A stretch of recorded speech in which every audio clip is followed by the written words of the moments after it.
So let's talk about single women.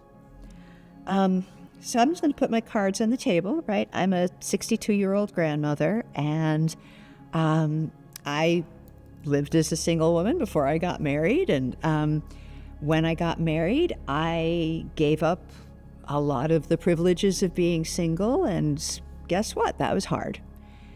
I've been married for 23 years, and it's been the best 23 years of my life, and there really has not been one thing in it that I have that has made me wish that I could go back.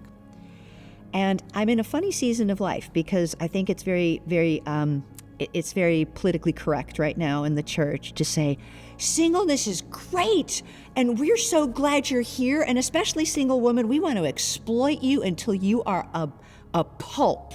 Because, that's what you're made for. You're just here to serve, and you've got all this time, and you don't have any hopes and dreams, and I'm here to exploit you. And I am here to tell you that I am here to defend you against all the people who say that.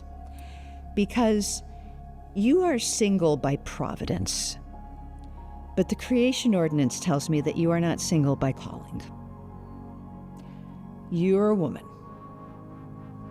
And as a woman, made in the image of God, you are made to be a life giver and a life preserver. Now, that doesn't mean that every woman is going to be married and bear children, but it does mean that most of us will. And if you're like most of the single women I talk to, deep in your heart, it's what you really do desire.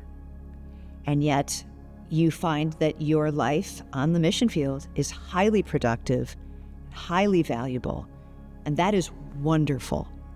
And for as long in God's providence you are content and you are doing God's work, and you are not being exploited by what I am seeing in the evangelical church, then praise be to God, stay there.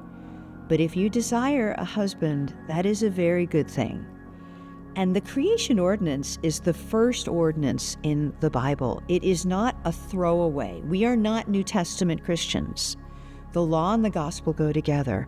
And you are not to fear praying for a husband. That would not be a bad thing. That would not ruin your missions moment. Because you are single by providence, not by calling.